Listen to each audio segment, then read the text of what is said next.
So let's start out. How would you describe this film? Um,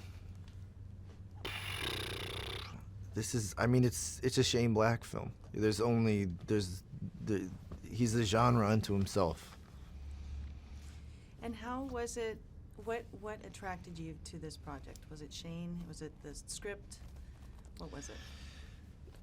This was one of those situations where there were so many reasons to do it. I grew up watching Shane Black movies.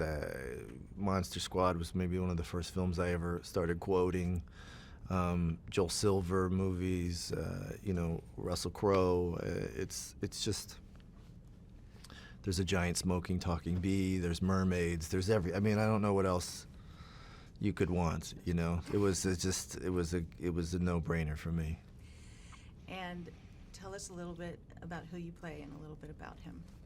So I play Holland March, who is and I use the term loosely, a detective who, is walking a very slippery moral slope. Is he walking the slope? He's walking Anyway, he's on a moral trajectory that's headed down, and his wonderful daughter is sort of kind of propping him up and keeping him on the straight and narrow. So. And speaking of his daughter, and Gowrie, I have to say that phonetically because it's an interesting name. Yeah. She's amazing in this. She is. How was it working with her? She was so great.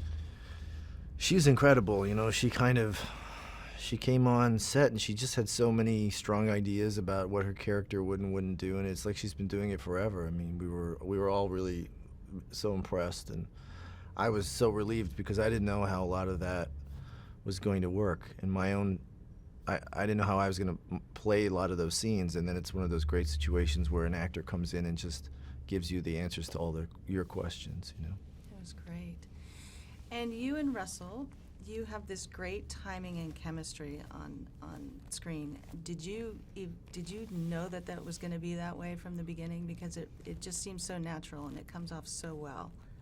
No, I was a little nervous because I'm a fan of Russell's, obviously, but I didn't know how this was going to work, But I knew it was going to be great because he's great and because he's always great. And but we ended up having this very lucky thing, which was a nice surprise.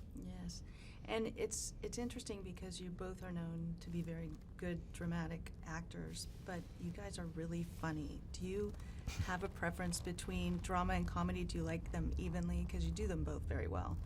Well, I'm new to this side of things, but it was really, I have to say, really fun to watch this with an audience. It might be the most fun I've had watching a film that I've done with an audience, because you can tell if it's working, because they're laughing. It's different with drama because you don't know if people are just suffering through it or they're actually engaged. It all looks the same generally from the wings, but this it's if it's working or not, and that's cool. And let's talk about working with Shane a little bit. What kind of a director is he? You've worked with so many people in the past. How would you describe him as a director? It's really, it's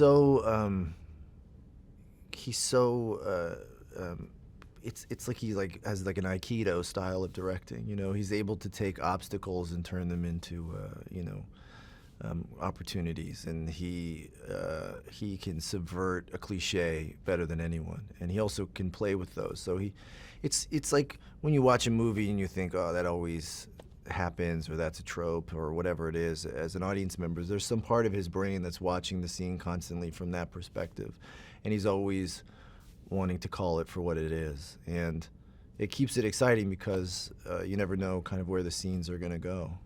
Now, does he give you some creative license? I mean, his writing is so well, but does he give you creative license as an actor to work with the scene as well? He makes room for everyone somehow, and yet at the end of the day, it all feels like his voice. But yeah, he gave us a lot of room. He really wanted us to, bring our strengths to those parts. But what was great was that we always had great characters to fall back on.